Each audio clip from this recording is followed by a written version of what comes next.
Okay, good morning, everyone. Welcome back to the Bankroll 100K Bankroll Challenge. We're trying to run 2,500 to 100K.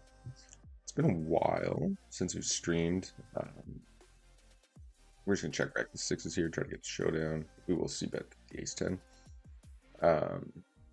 Not super long, like 12 days or something like that. We took a bit of a break from poker. Didn't play for maybe 2 weeks. So it's just calling every.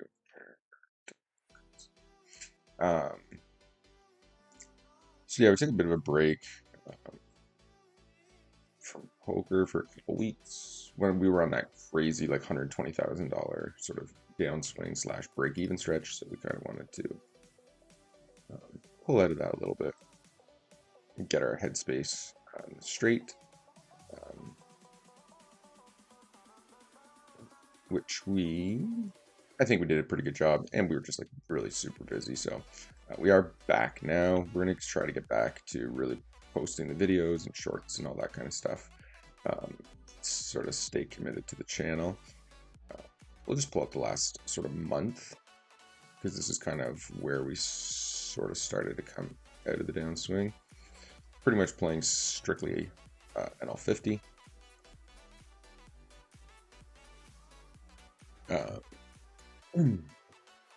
So yeah, we played. What did we play? Oh, that's not right. Yeah, July 1st to 3rd. July 1st to August 3rd, yeah. We'll let that load up. Okay, we got a heads up match going now. Bottom left. And top left, I guess, is a little bit blocked. Actually, I'll pull that down here. Then you can see everything.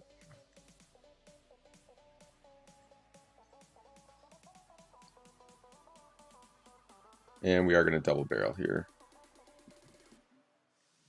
Try to fold out his ace highs. He does call. Now he hit the 3. If he didn't hit the 3, he probably folds. Careful, check 3. But anyways, yeah, so here's been our last sort of 30 days. We've only played 34,000 hands, so very, very low volume overall. But we're up 2,500 over 34,000 hands at NL50. Pretty much running pretty clean for EV.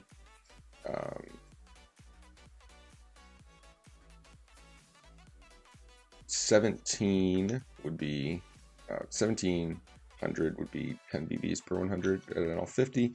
So we're playing at about roughly 14, 15 BBs per 100 for the last month or so. Pre-rake, of course. So yeah, we're obviously pretty happy with that result overall.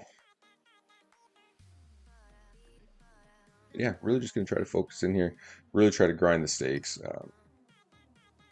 Been watching a lot of Jungleman videos, and he has some interesting takes on things. And I've actually browsed through quite a few different coaching videos, and one thing that's really kind of stood out is that all the coaches are basically saying they've had multiple times where they have 2 students or 3 students, and they all start at the same time, and they all get the same material, and they all get the same amount of coaching time, etc. And some of those students are playing, high stakes now, and some are stuck at NL25 or right, 100, whatever it is that they were playing. The one thing that basically all the coaches have said is that the students who have excelled and moved through the stakes are the ones who basically actually kind of setting their own ego aside, listening to exactly what the coach is telling them, following through, doing the work. But the key thing was really listening to the advice that the coach gave and kind of every part of it, right? And I've previously fallen into sort of that trap of not necessarily listening to everything the coach is saying. When it comes to the gameplay, yes. One thing every coach I've ever had stressed was to stop playing faulty tables. While you're trying to move up through the stakes, stick to playing 4 to 6 tables.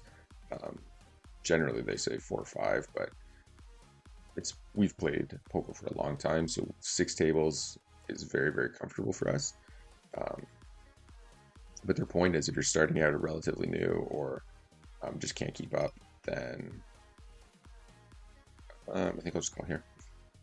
You need to be you're really need to be focusing on every hand and learning how to hand read properly to move up the stakes is kind of they're getting at. And as soon as you start playing like 7, 8, 9, 10, 11, 12 tables, you can't actually do that properly. And it is very true that your skill edge decreases with every table you have because you're just less focused, right? I mean, even like obviously you can still turn a great win rate with multi-tabling, but if you're trying to move up stakes, then it becomes significantly more important to be able to outplay your opponents and make better decisions and everything. So, with that said, unless we have some insanely crazy fish-filled tables, going to try to stick to 6 tables only. Despite how well we're running, how well we're playing, you know what I mean, all that kind of stuff. And it is, if you actually were to go back through this challenge and watch it, you'll notice that the first like 80 days or 70, 40, 50, 60 days, whatever it was, where we went from 2,500 to 10,500 in like 2 months. Not even, I think. If you look at that, you'll see we pretty much always were only playing like 2 to 6 tables, and the tables were good. And then our win rate was crazy high. We really felt like we were crushing the games. And then we started playing like 8, 9, 10, 12 tables. And then you slowly kind of saw that win rate dip, level out, dip again, level out, and then really just kind of be break even. Which is, you know what I mean, not the end of the world with GG poker. It's just a different style, I guess, kind of play. You know, because you're basically rake rack grinding versus actually playing like better and better and better poker, which is what you should be doing. Like you should be getting better every day. So I just find that kind of interesting that it's so clear cut in that sense. If you just look at like the amount of tables we were playing and the times we were playing and stuff towards, you know, the last like say 30 days of this challenge we've done, maybe 45 days now. So yeah, we're going to really try to focus on just keeping these 4 to 6 tables and make sure we just do a good job and get through these and just get out of these stakes officially. So bankroll is 7,500. There's no NL 100 tables running right now.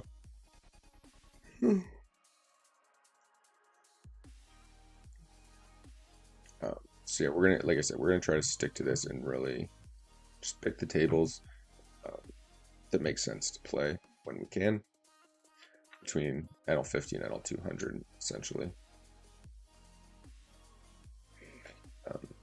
And then we'll just go from there. Oops, a little bit of a misclick here with pocket twos.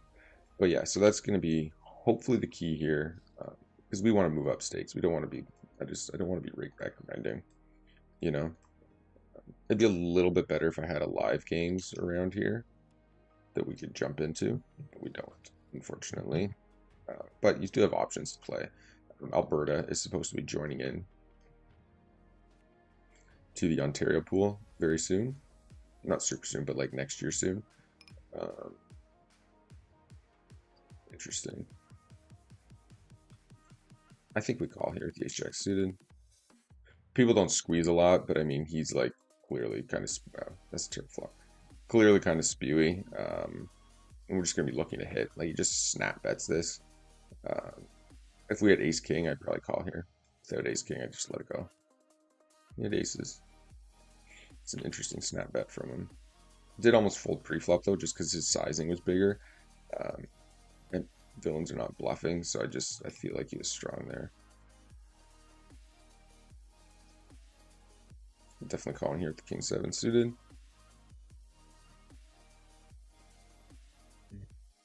Once he bets and goes 3/4 pot turn, I think it's unlikely that we're going to see him fold very often. So I think we'll just try to realize some equity here with the open-ended straight draw, straight flush draw. Straight and flush draw. Okay. We 3-bet, he calls. This board, when we do c-bet, we're going to go big. Out of position, we'll check the ace-9 on this board. We do let this go now. A little bit hard dead here. Things aren't kind of working out great. I like this bet. It's pretty easy for us without a club too, because if we bet that big and he just shoves, we actually can just fold clean. Okay, he checks back. We definitely call. We make 2-pair on the river, and we're gonna block bet. And I'm gonna call a raise, I think. He did check back king queen.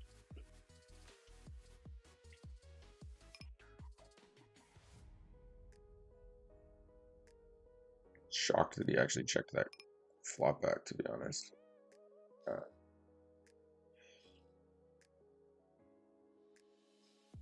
Probably just a fold on river against this pool and against this villain who's just not going to be bluffing very often. I decided he could potentially have worse value, and I go so small on the river. If he had like ace-3, ace-6, ace-7, 6-7, something like that, there's a good chance he just calls.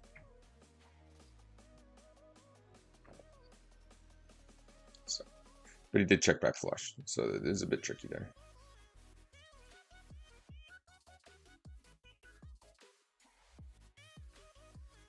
But that's fine. I mean, the only way he gets paid there is with his line, is we spike that 2-pair on the river.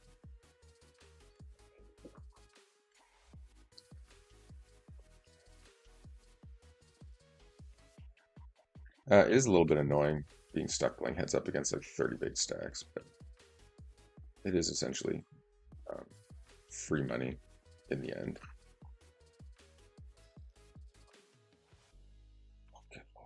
Let's throw a tilt here. This guy's flopping. Okay, gonna raise the ace queen suited.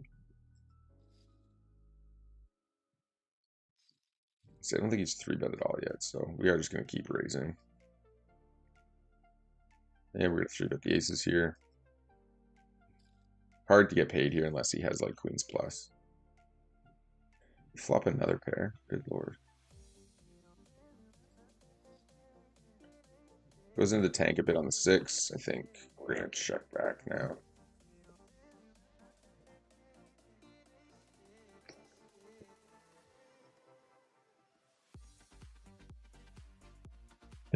Once he tanks that turn, yeah, exactly.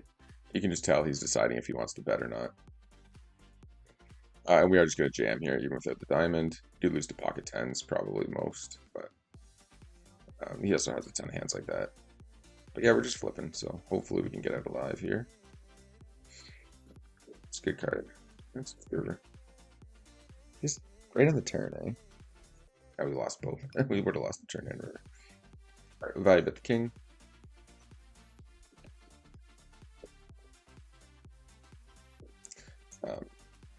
Big whale there, though. Okay, value. Oh my god, what is going on here? This guy is running. Okay. Raise queen jack suited. Can't believe he didn't shove there, though. Ace 4 on heads up with a 30 big stack or something.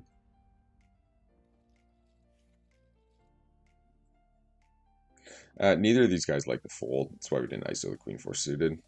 We'd have to be going like bet, bet, bet, bet, bet to get rid of these guys. So I think there's better hands that have a little bit of connectivity to do that with, but we are happy to take a free flop. If I thought they would fold at all free flop, then yeah, we could argue Holy, we won a hand in the bottom left. Should look at that. We do check call the ace at least once. I would 3-bet the king queen here a bunch. We call a bunch. Just kind of mix it up. Okay. Leads into us, then checks. We're just gonna check back. I don't want to blow the pot. I think we have the best hand a lot here, so I'm pretty happy to just take it to showdown. Or he calls 3 deuce offsuit. That's cool too.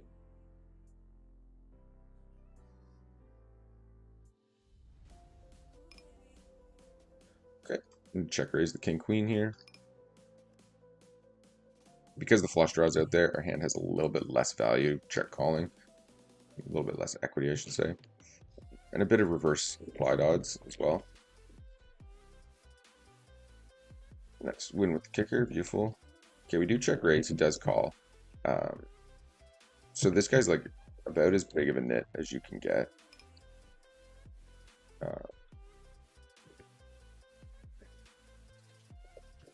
So now we have to decide, like, what hands do we really think he has?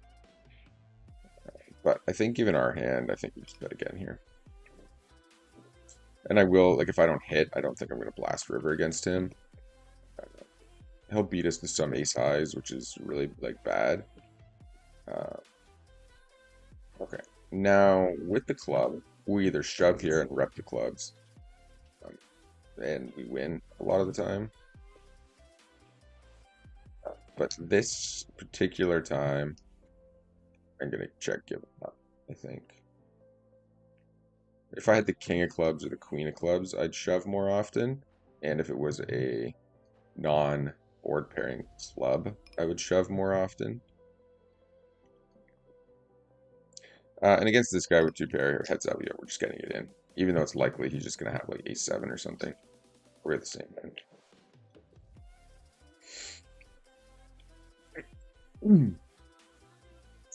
But this villain's just a huge nit, so we can't really do much when he,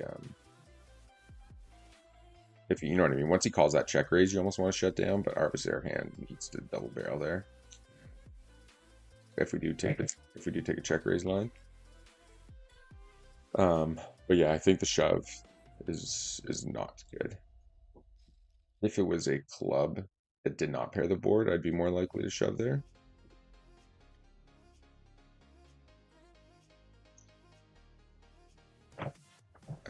But yeah, like, he probably was playing heads up. That's why his stats look loose, but trust him, like, they're not.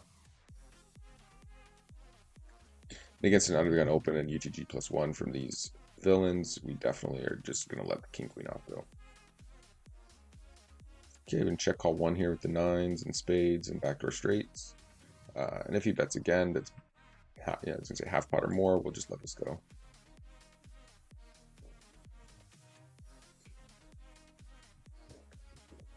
Definitely fine to be over folding in most lines at lower stakes. It's not to say villains never bluff, because they definitely do bluff some portions of the time, here and there.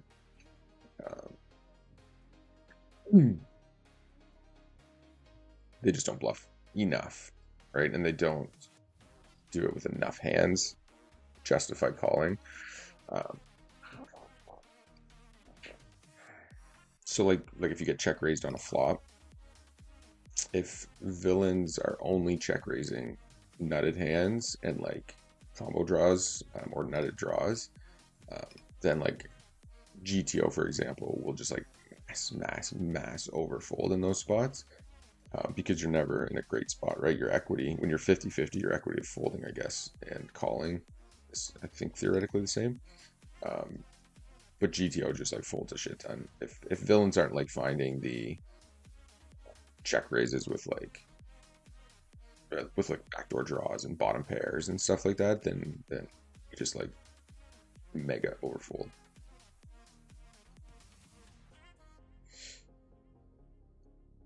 Okay. Just gonna see. Yeah. So we got 3 NL50 tables and 3 NL25 tables right now, just because that's all that's running. Okay. We are gonna bet out here. with the open ender. Uh, Theoretically, nobody's going to have a really strong hand. This guy's a massive station, so he's pretty much calling everything that he has. So I think we want to kind of attack that as best we can. And when we don't get there, after he check calls and check calls, um, we'll just decide here on the river. Yeah, if he leads into us, we're just folding every time. He's been running really hot, which is, unfortunate for us.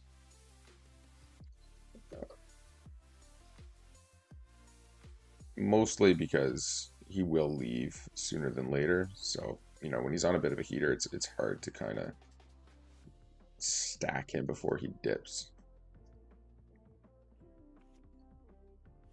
It's like he open limped ace queen. It's crazy. Yeah, we're gonna see bet this board here. Go a bit bigger because it's so connected, but it's really good for our range. Still pretty good for his range too, because he doesn't 3-bet 10s and jacks all the time. So his range will be relatively strong there. Okay, let's check here.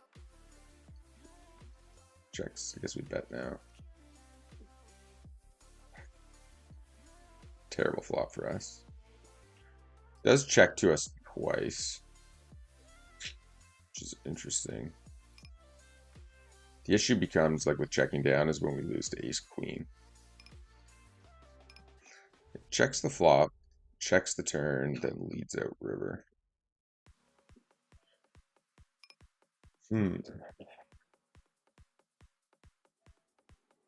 I think I'm gonna call.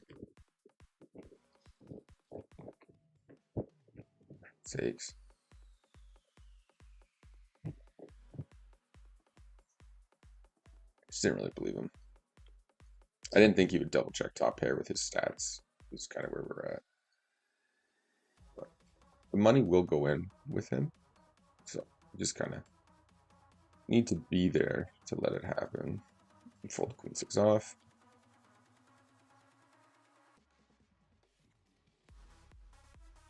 And yeah, we just overfold against these guys, like, quite significantly.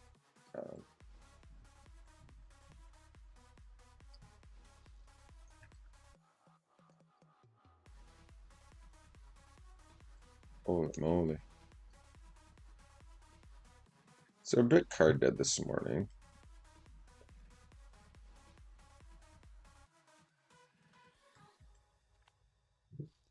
Alright, we're just gonna have to start attacking him more, I think. His open limps and stuff like that, we're just gonna start raising a ton with decently connected hands and then just like attack this flop.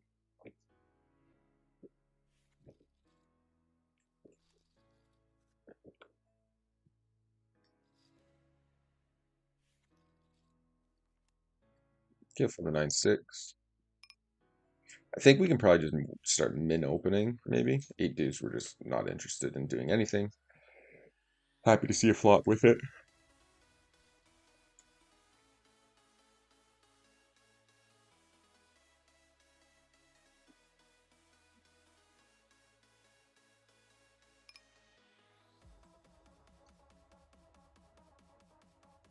Okay, and we do raise the sixes.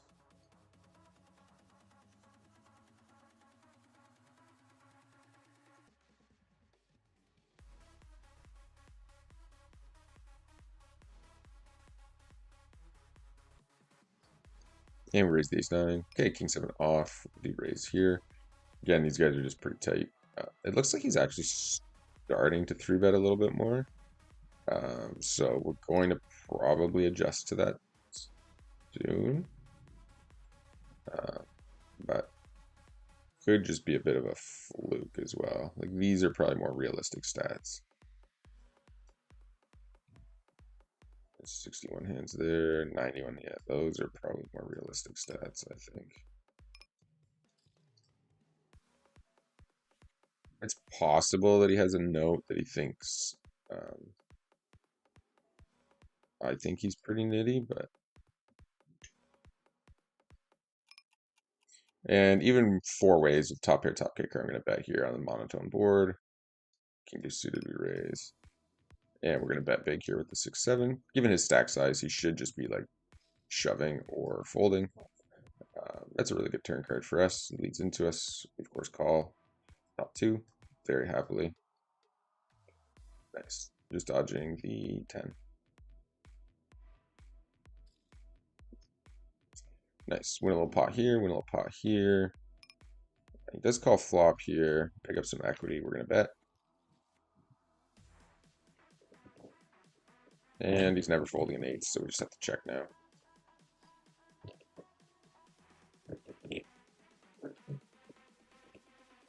Nice.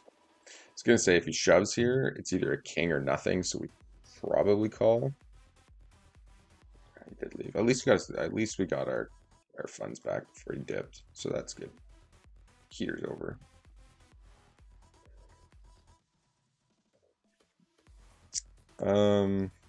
Min open, we'll float in here with 3-4. That's good, pretty good flop, realistically. This full pot, eh? It's interesting. 3-4-5, just a gut shot and middle pair.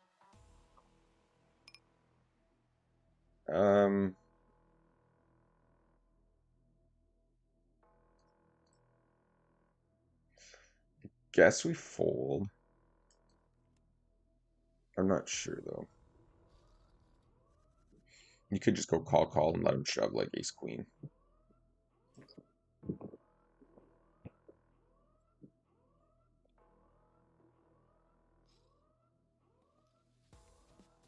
We just limp in here with his stack size. And I don't really think we need to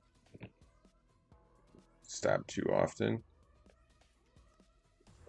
We do call here if PR doesn't call. When he calls, we just full turn. I think it's fine. It's close though to spike a jack. But it's hard to get paid at a position.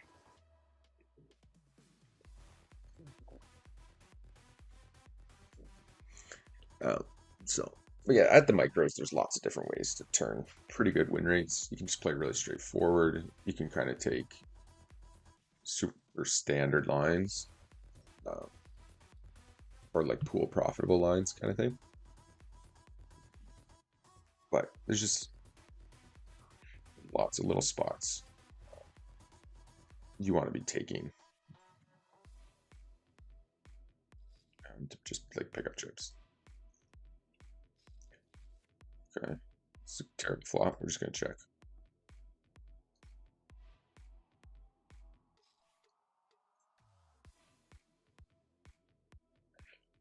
I'm going to squeeze the 6-5 suited here. We know Cappy Poker's range is hugely wide. So we've got to be squeezing this a bunch. Looks like Zeal might have picked a hand up. We do fold if he 4-bets us, obviously. He does decide to let it go.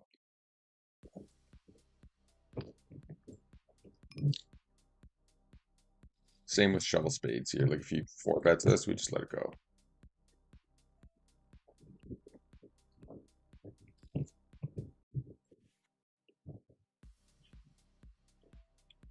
All right. So this guy has basically every hand in the deck, including a ton of just like a king X of diamonds, right? So we pick up the open ender on the turn. We have bottom pair. Even if he had like pocket tens, there's just tons of reason for us to shove here. One, his range is massive, so if he does call, we can still be ahead of flush draws. Two, his range is massive, so he's just going to fold a ton. And three, most of his hands we have like really good equity against if we do get called. And then checking is just like probably the worst option there.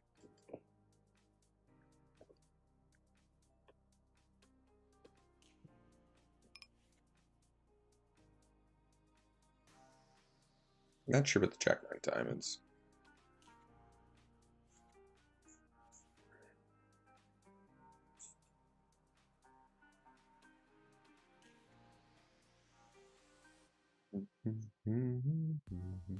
Thinking about doing more streams with tournaments, just because they're significantly more popular. People love to watch like the tourney streams over like cash game streams. because they don't like the tourney streams kind of create their own storyline, right? You're chasing the tourney, you don't need to do much to it. Whereas cash games, you're just kind of watching people play. So for like videos, you can make cash games interesting, I think. But for streaming, it's definitely um, definitely more difficult.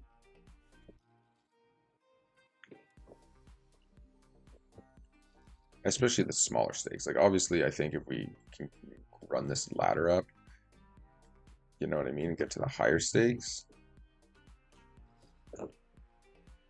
then yeah, you can definitely peak and pull in more interest. And then if you are playing the higher stakes, you can kind of get invited to some of the more live games and stuff. With the flush draw, we're just going to double barrel here. We don't have a ton of equity in our hand. So we want to create a little bit more equity by bluffing here. He does raise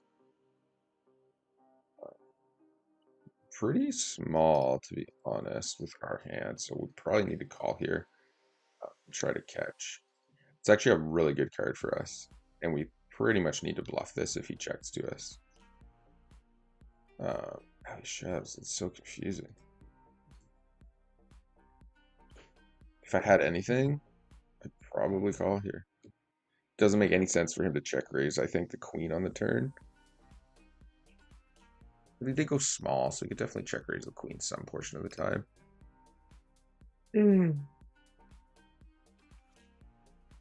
Pocket nines, maybe.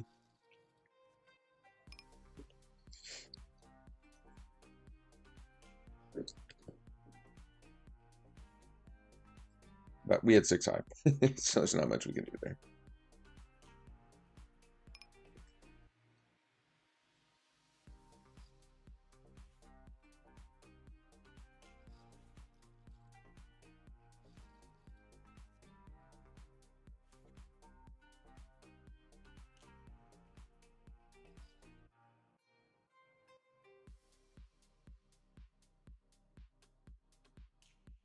Okay, 3-bet the 10-7 off.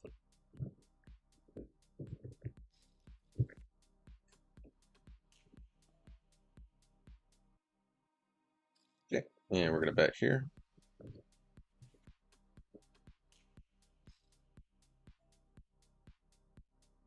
See, we're gonna 3-bet the king 3 suited. Go half pot again.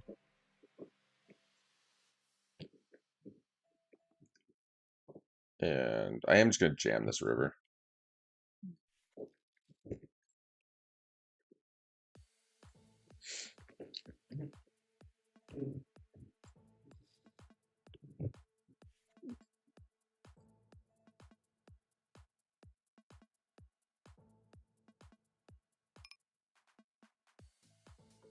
And we got caught.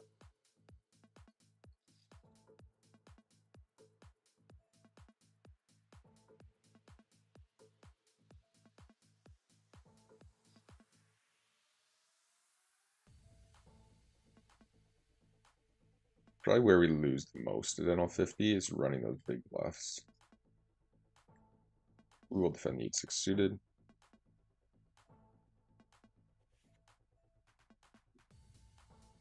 I think at this point we just have to jam and hope he folds. Been willing to fold. Yeah, exactly.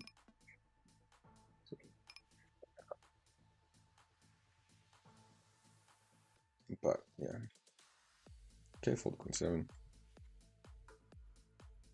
Seriously?